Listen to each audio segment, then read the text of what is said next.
دشمن کی تو خواہش اور کوشش یہی ہے کہ جہاں پہ شام میں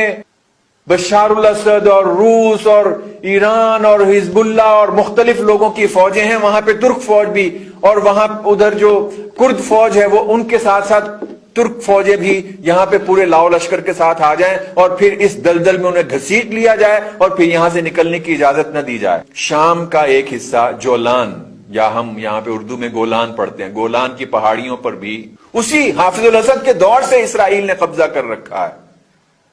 حافظ الاسد نے اسرائیل کے خلاف فلسطینیوں اور فلسطین اور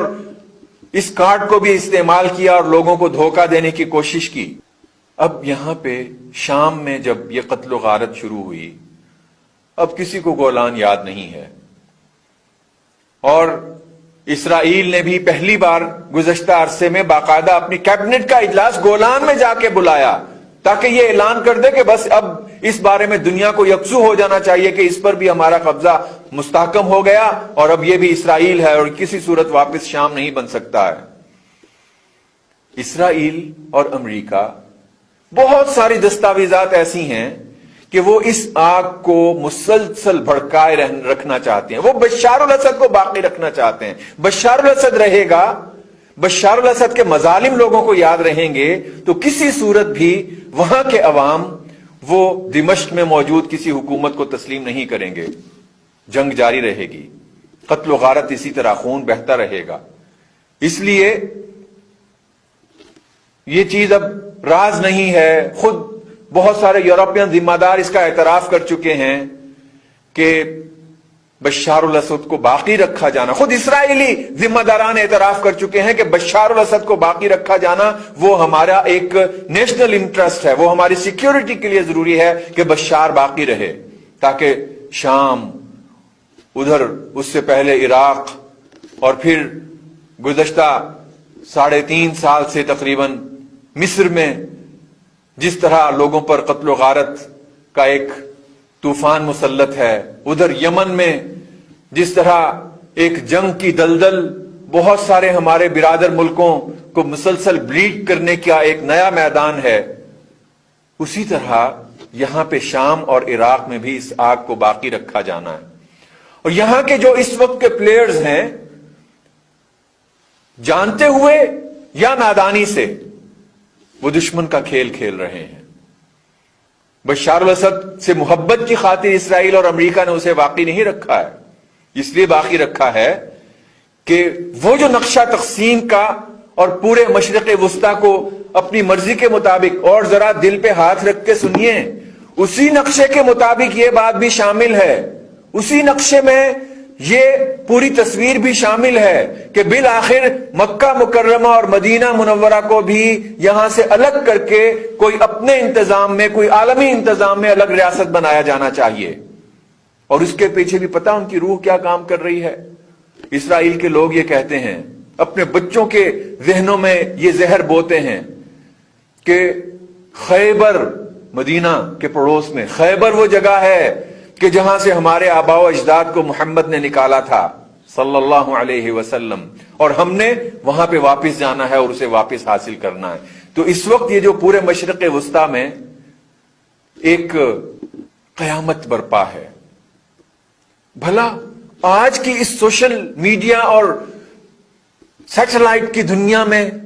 یہ ممکن ہے کہ چند ہزار افراد کا ایک گروہ وہ کہیں پہ اٹھ کے اپنی خلافت کا اعلان کر دے اور اس کے پاس ہر طرح کا ہتھیار ہو؟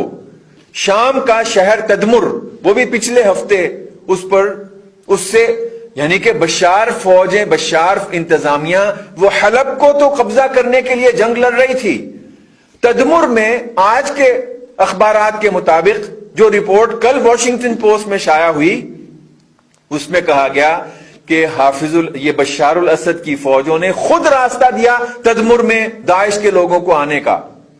اور وہاں سے ان کے لوگوں کو یہ ہدایات دی گئیں کہ ہر طرح کا بھاری اسلحہ وہاں پہ چھوڑ کے نکل جاؤ، جن میں خاص طور پہ اینٹی ایئر کرافٹ گنیں شامل ہیں۔ اینٹی ایئر کرافٹ گنیں وہاں تدمر شہر میں کیوں؟ اس لیے تاکہ وہاں سے ترک فضائیہ کو ٹارگٹ کیا جا سکے، ترکی کو ایک تھریٹ کیا جا سکے۔ یہ پورا وہ نقشہ، اس میں امت مسلمہ کے لیے، ہم اہل اسلام کے لیے، ہم اہل پاکستان کے لیے صرف ایک راستہ ہے کہ ہم ہر ظلم کو مسترد کریں۔ وہ ظلم وہ بشار الاسد کرے یا اس کا کوئی بھی حامی کرے، ہمیں، یا وہ ظلم جو ہے وہ جنرل سیسی کرے یا حوثی باغی کریں، یا جس شخص پر بھی ظلم ہو رہا ہے، ہماری ہمدردیاں اس کے ساتھ ہونا چاہیے۔ ہمیں اس کے لیے اپنے اللہ سے دعا کرنا چاہیے، ہمیں اس کے خلاف لڑنے والوں کے لیے اس کے خلاف آواز اٹھانا چاہیے، ہمیں ظالم کے خلاف آواز اٹھانا چاہیے۔ کاش کہ حکومت پاکستان اپنے وقار اور اپنے مقام کو سمجھتے ہوئے، کاش کہ حکومت پاکستان اپنے مقام اور اپنے وقار کو سمجھتے ہوئے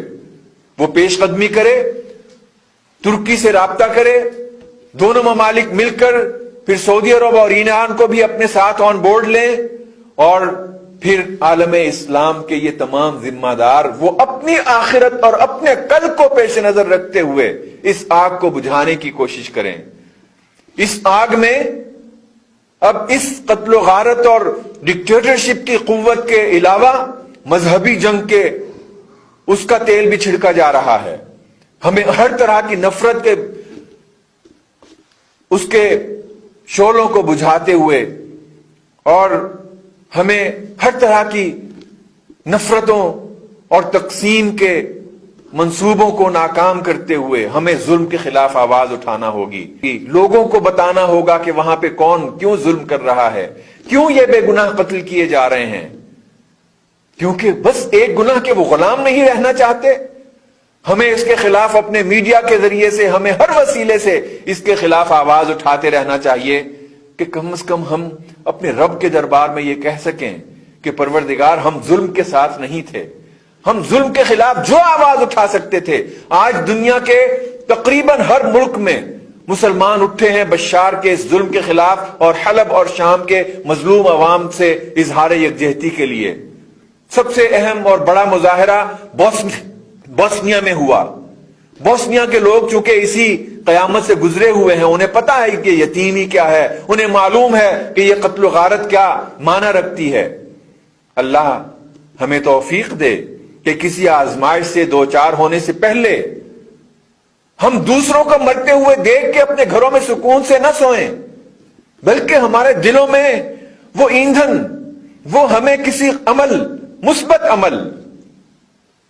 راستہ یہ نہیں ہے